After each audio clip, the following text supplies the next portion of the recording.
We have a really fantastic episode for you today. Dan Bliss, the owner of the Front Row Card Shows, is back. And this time, he's going to talk about what it takes to be a successful dealer at a card show. If you have ever thought before about setting up at a card show, or maybe you have and you're just looking for some tips to take your business to the next level, or even if you've thought about going to a trade night and putting your cards out at a trade night, Dan is going to help you be more successful.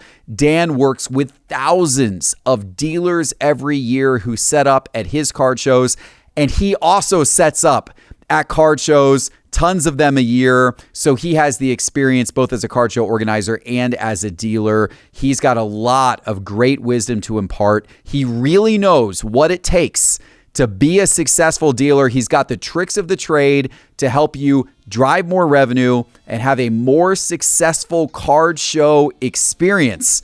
So sit back and listen. You're going to enjoy this interview with Dan.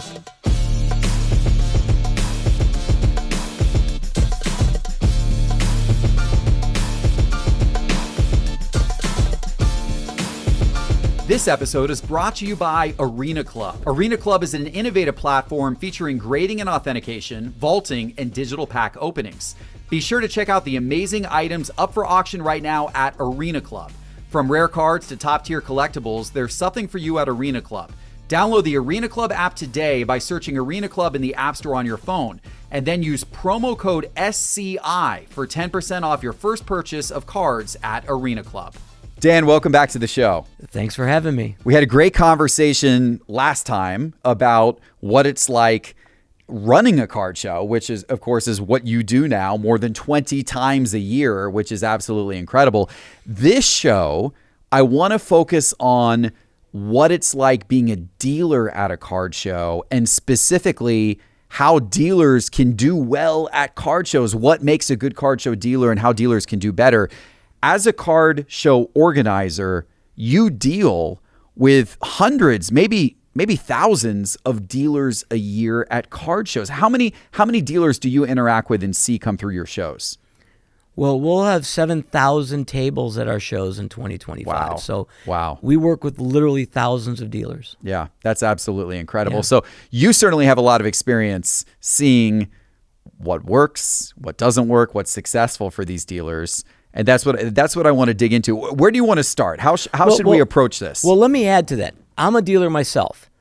I started organizing shows back when I was young, and then again more recently when I started running Front Row Card Show, to create a great show for me as a vendor. I wanted to go to a show that was good for a vendor. And one of the things that was important to me is that I do all the work to prepare the show in advance. Then during the show, we've got an amazing team so that I can be a vendor, so that they run the show when the show's going on. So I'm a vendor. You actually set up as a dealer at your own card shows. Absolutely. I did not know that. That's interesting. Okay. Yeah. Most card show I've never seen a card show organizer set up as with a normal table at one of their card shows. I don't think I've ever seen that before. The card show organizers are normally running around acting like a chicken with their head cut off because there's a zillion things happening during the card show, and sometimes things are going wrong. Sometimes there's line control issues or fire marshal issues, or the food vendor has run out of food, or who knows what's going on. The Wi-Fi is not working. So I always see the card show organizers running everywhere, but you're able to actually sit back and have the experience of a dealer. That's by design. Okay. I enjoy being a vendor. I enjoy buying and selling cards. I love nothing more. So I've stayed true to that. As much as our shows have grown, if we're doing shows now between 200 and 500 tables, and I am still a vendor at every one of them. And it's because I just love it. I love being a part of the community, and I just love the game and the medium that we're working in.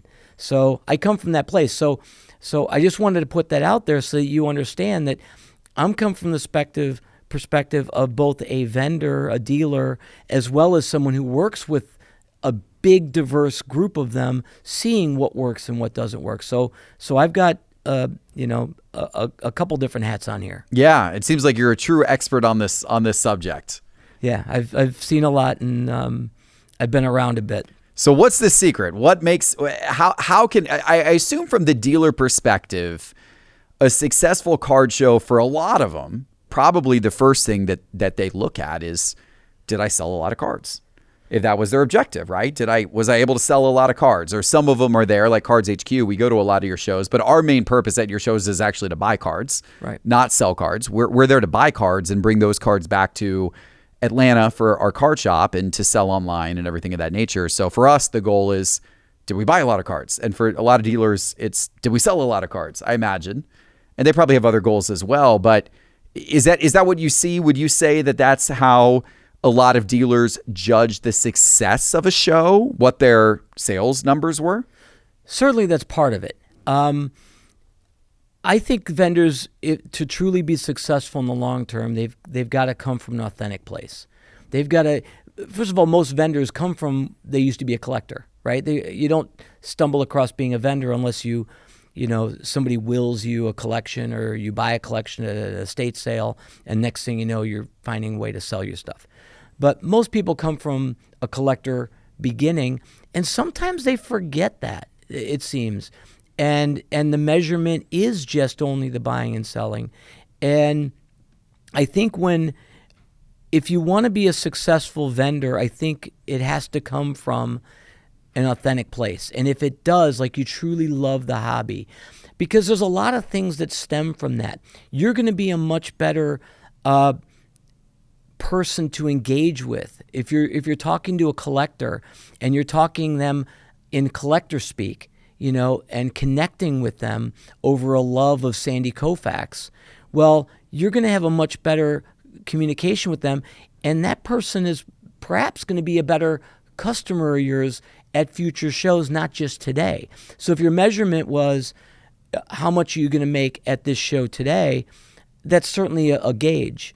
But if you meet a collector, have a great conversation about your shared love of Sandy Koufax, or your shared love of Mike Trout, or any other athlete, then that customer could become a loyal customer to you. And if you're doing shows on a regular basis, they're going to seek you out.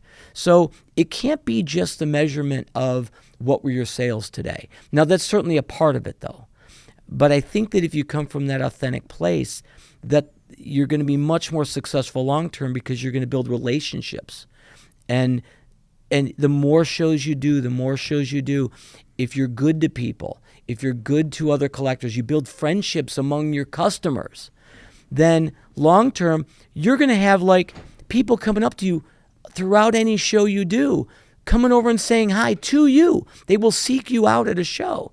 And that economically is going to pay off for you as well. And I don't want to just make it all about dollars and cents, but if you're looking at it as a business, it's just good customer service to think that way as a dealer to show.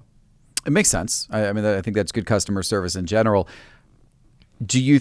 I obviously go to a ton of shows myself, and I see some dealers that I think really espouse what you're talking about, and other dealers that seem to be a little bit more transactional. Yep. They seem to want to, not sit around and chat and necessarily be very friendly, but they want to, you want to buy the card, you don't want to buy the card, are we going to do something right? Some it's even worse. You feel like you're inconveniencing them to ask them to show you a card. Yeah. So that's the polar opposite of what they should be doing. Look, I think there's 3 parts to being a good dealer. Okay. Part 1 is what's your strategy? Do you have a strategy? Part 2 is your presentation. Part 3 is your salesmanship. Okay. And it all falls under the umbrella of being authentic. Okay. So to start with a strategy is, what is your strategy? So for example, when you guys come to a show, you might just be there to buy. Right. That's your strategy. We're there to buy. That's all we care about. Well, what's your presentation? Well, you'll bring a sign that says buying station or Cards HQ buying, and maybe you have signs even on the table, but you've got a number of different things there to convey, to communicate what you're all about. Well, if you're there to sell trading cards, like say you'd be Pokemon or Magic or Lorcana or something else, be that. if you're, I'm a vintage sports card guy. So when I'm at a show, I'm very clear about why I have my focus, right? I think having a focus and having an approach, like, what are you trying to do? You're like, and where are you going to get your inventory from? Everybody should look at it if they're truly. I want to be clear here. There's a collector mindset and there's a dealer mindset. The collector in all of us, you might have a collection home, and that's all fine, and that's great. Actually, that should be part of what you do. But if you're going to approach this as a business, you've got to think it through. Like, what are your expected margins? What are your cost of goods on average, right? And what is your approach? Are you the kind of person who wants to squeeze every dollar out of every card, or do you want to offer a fair price and focus on turnover? I mean, some people, I think turnover is a better approach. I know that that's the approach you have here. I think it creates a lot more opportunities because there's a few different things you benefit from having a turnover approach. One being that your inventory is always changing. So customers will come back to you and come back to you and come back to you because it's not always the same. So that's actually a benefit, a fringe benefit of having a more of a turn it over approach. You might make a little less margin on each item, but you get a turnover. But also customers will then, they'll know they can come to you and they'll get a good deal. They'll get a fair price. They know they don't have to look it up eventually. They know, you know what, if I buy from Cards HQ or if I buy from Dan, I know it's just going to be a fair price because they have things priced fairly. And that's a benefit. We all know we've been to shows and we go to someone's table and we're a little bit going to judge them if we price a couple of cards and realize they're 20, 30% above comps. And then we're like, all right, well, now I know I'm going to label them as a overpriced vendor. Well, guess what? They're going to mostly be selling to people who are either green, or people who just really are in love with something. Like I know that there's certain vendors like that I will only buy from them if I'm in love with something because I know everything's overpriced. Well, I mean, plus their stuff never turns over. I could see them four different shows in a row, and they still got that Nolan Ryan rookie 30% over fair market. I could not agree with you more on the pricing. Nothing aggravates me more than going to a card show and walking up to a dealer table and looking at pricing. And 20 to 30% over comps is generous for some dealers. I mean, you go to card shows and I'll see dealers that have things, stickered double comps all the time. Right. It is such a turnoff. I don't even want to negotiate with the dealer. It's you're out of bounds for negotiation. Right. You feel like you'd almost offend them. Yes. By offering them a fair offer. If you're 10 or maybe even 20% over comps, I'm okay with that because I can negotiate you down. But if you're double comps, I'm not even going to try. I'm just going to literally walk away from your table. I hate it. I hate it. When we did Cards HQ, obviously at this card shop, we took the complete opposite approach, which was the other path you were talking about, like transaction volume. Let's price everything at comps.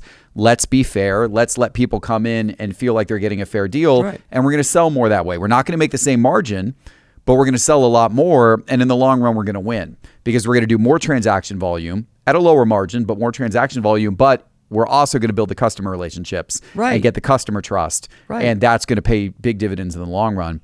I completely agree with that. There's a whole bunch of factors, and what people don't understand, and we're talking about new dealers or even long-term dealers, is there's a concept in economics called price elasticity, where there's a sensitivity to price and volume.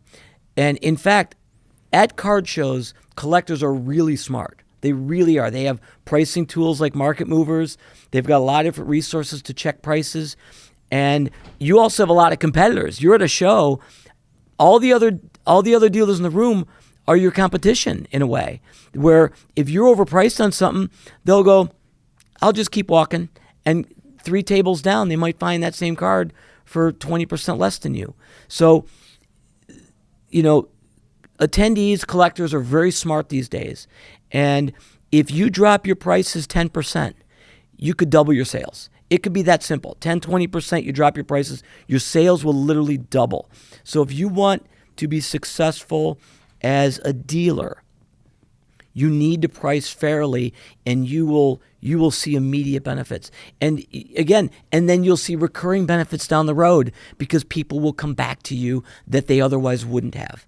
So when somebody's griping, like if there's a dealer that's griping about anything, maybe they're just a negative Nelly, I don't know, but there's a good chance their stuff's overpriced, and they're only having to get first-time customers because other people are like avoiding them because they know like there's like a force field around their table because it's that guy, his stuff's all too expensive, and then they're wondering why they're not doing as well. I love your thoughts on that. I want to go back to what you were talking about right before that as well, which was focus. Yes. I think it's really interesting, the parallel there. I'm a huge advocate for businesses of any type, startups, new businesses, to find a niche. I talk at entrepreneurship classes, and I always say, find the niche. When I launched Sports Card Investor, we found a content niche. There were other content creators talking about sports cards, but at that point in time, in 2019, it was much more about breaking and unboxing, opening up boxes. That was most of the content you found. What you did not find were content creators that were talking about the dollars and cents and price movements and, is this card going to go up or down? And so that's where I said that's in my opinion, a niche that is going to provide some uniqueness and variety to what we're doing, right, so we stand out and look different than what everybody else is doing. And so that was kind of the path we went at first. Now, when you watch Sports Card Investor, we're much more wide. We have a bunch of collector content. We actually don't do nearly as much, buy this card, buy that card. We don't do any of that content really anymore. We still do our top 5 prices going up and down and that kind of stuff. But, we do our Cards on the Table where we discuss hobby news. We do our Slabs episodes where we explore collectors. We've now gone wide, but it all started niched. It all started very, very niched in the early days. But see, translating that over to the card show. Right. But a lot of dealers don't really have a strategy. Yes. They're just flying by the seat of their pants, and they're just thinking they can just go buy and sell stuff. Right. I think you have to decide who you are and what you want people to be known for. Yes. And so if people walk up to your table and they say, okay, this person's into modern basketball. They do a lot of modern basketball, and their stuff's priced fairly. They're very nice to deal with. They love talking about basketball because that's what they love. So they're focused on that. So you add those things together, and anybody that's looking for modern basketball, they'll go to you if that's you. They will seek you out if that's what they want because they know you're going to have stuff.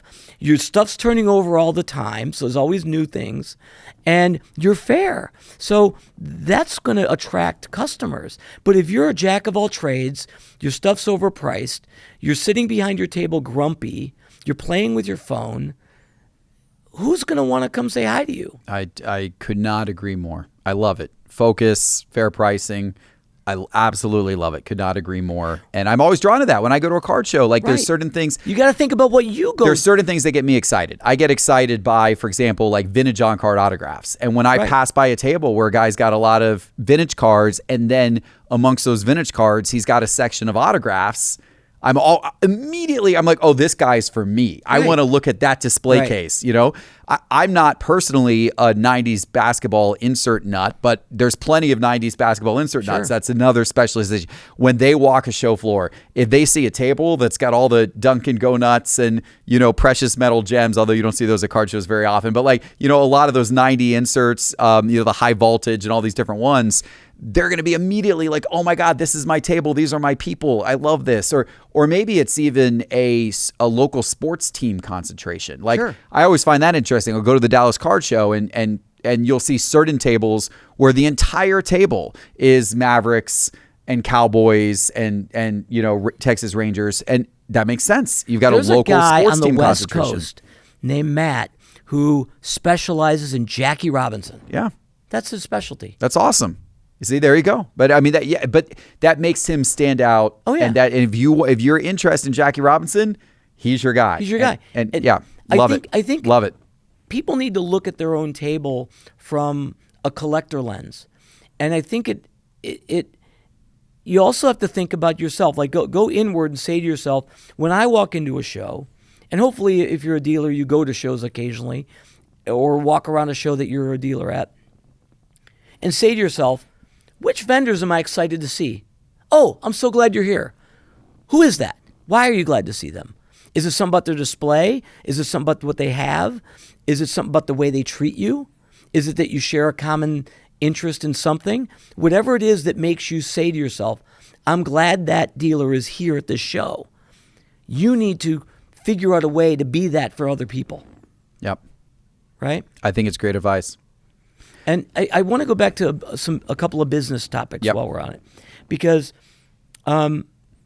sometimes people even ask, like, which shows should I travel to and things like that. I think generally you do have to look at this as a business and say, if you're a dealer, you have to approach it that way, like long term. I mean, there could be individual shows where maybe you make money or lose money, but you have to think about it from a business mindset. So I just want to plant that seed. If you're a dealer at a show, and let's say your average margin, let's say your average cost of goods is 75%. So you have a 25% margin. Just use simple round numbers. You might be selling some cards. You might say there's some really hot stuff. Let's say an Ohtani card. You might only make 15% on that or less. But you have other stuff you'll make 30 or 40% on. Let's say you bought a big collection. So average, let's say you're making 25%.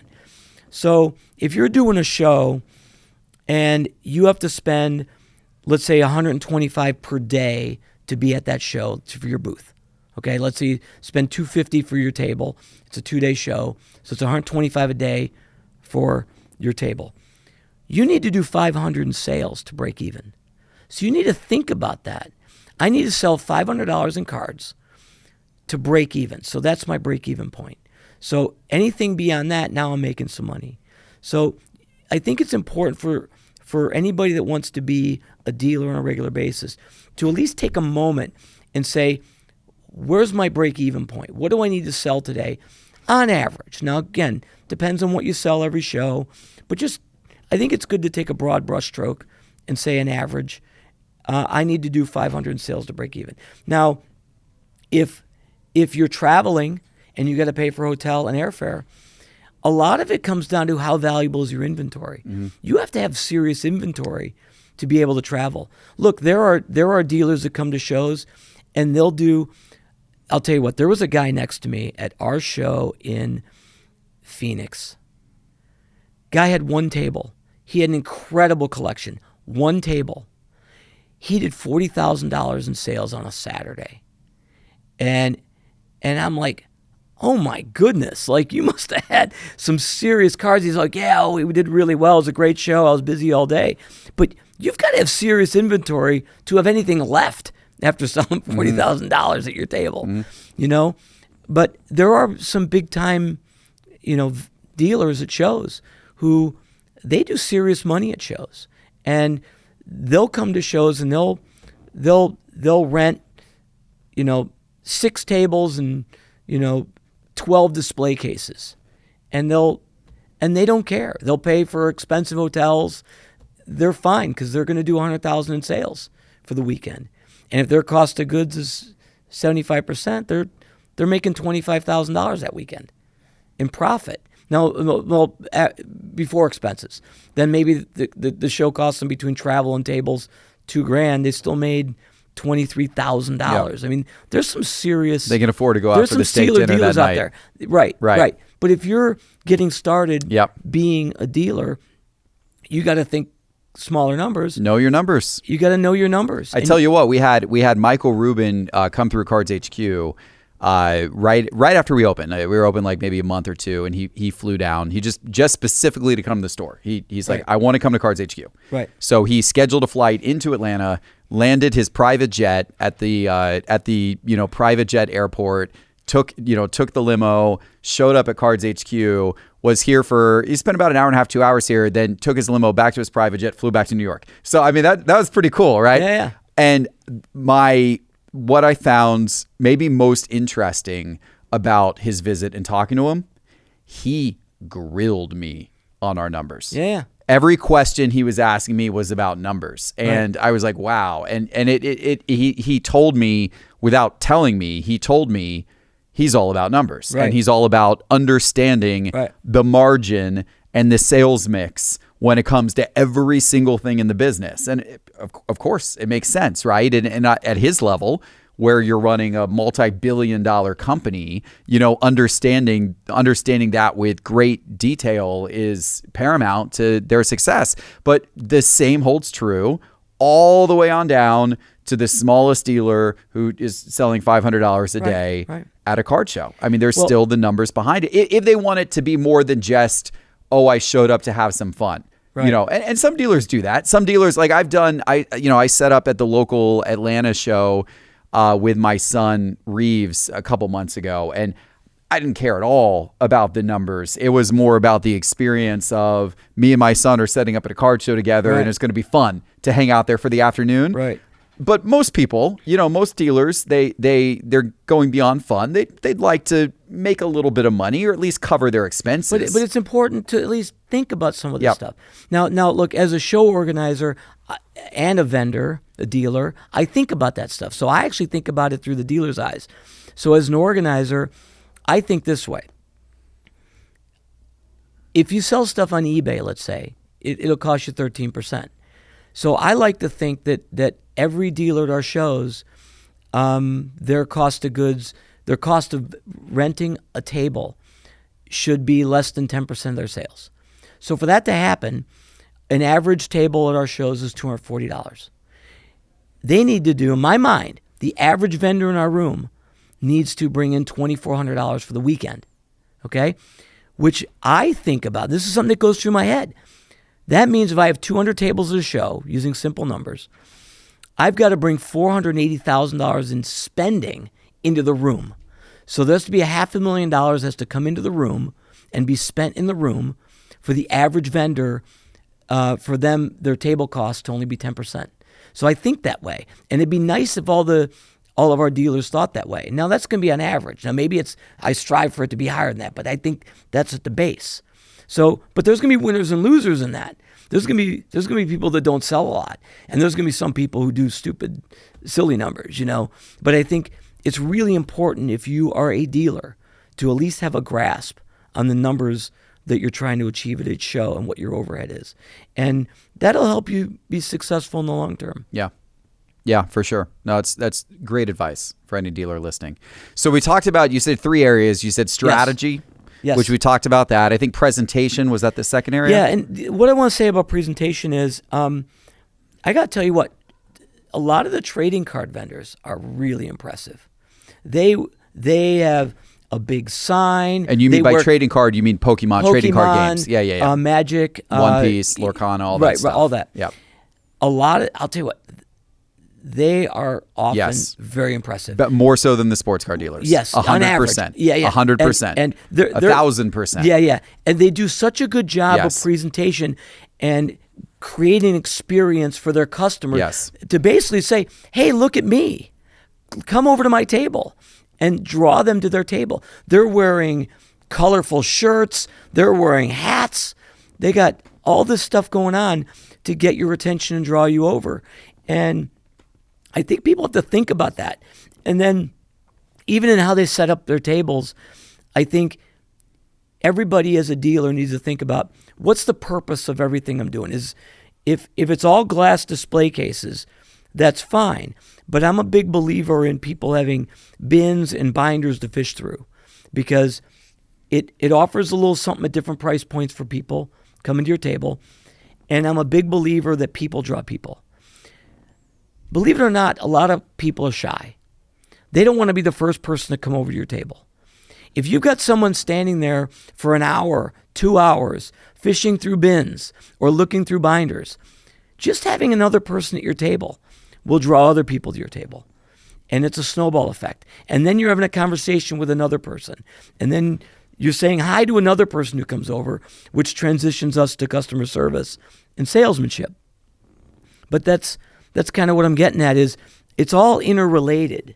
All these different aspects of what's your strategy, what's your presentation, what's your salesmanship.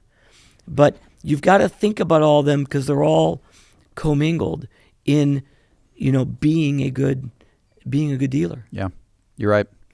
Well, it's like the nightclub that, intentionally keeps people in the line out front because it makes it look like something's kind of happening inside. Right. And if there's no one in line out front, then people are not sure anything's happening inside. And it's a validation of crowd. It is.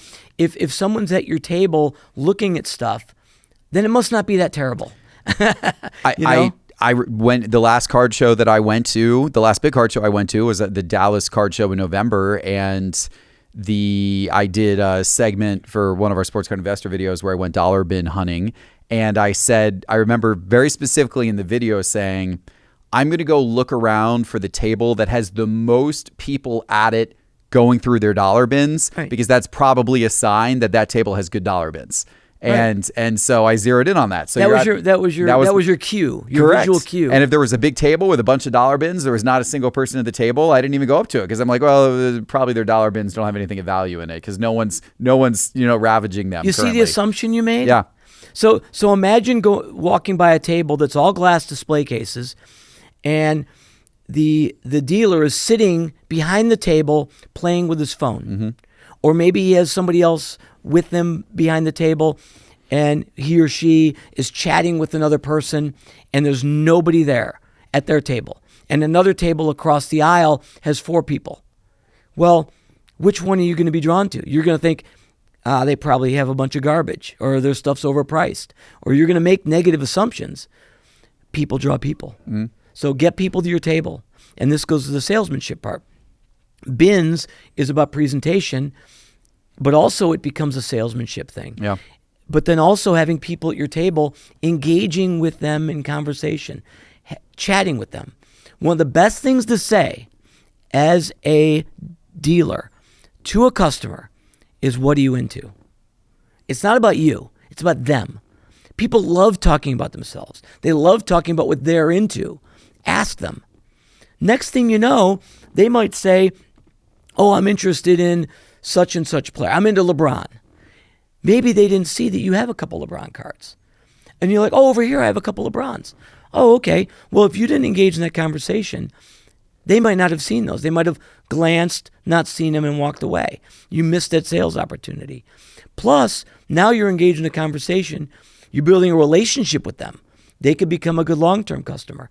Plus, you having a conversation with them makes it enticing for someone else to come over to your table. That's a snowball effect. It all just adds on top of itself. Yeah. It's great advice. It's really good advice.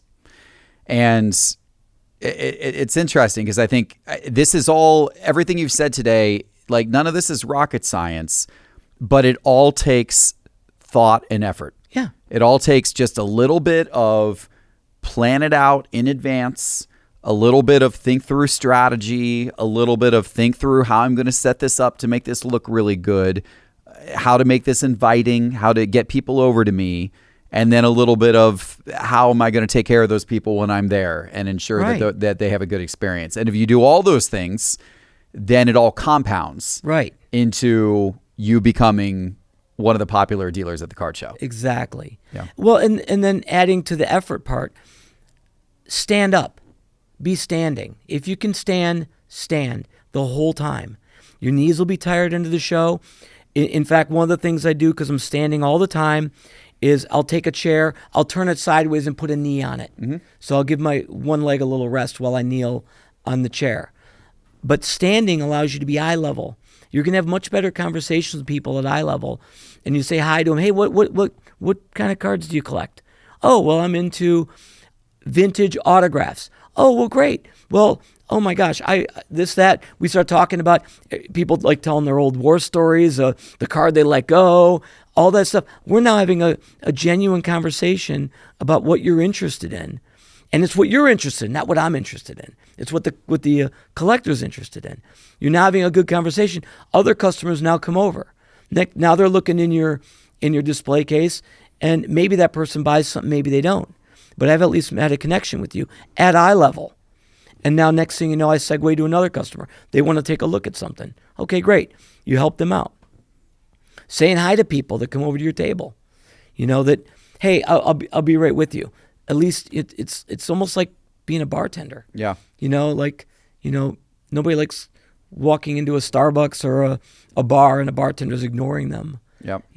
There's so many different little salesmanship aspects that, and again, it's like you said, it all adds on to itself. It's a compounding effect.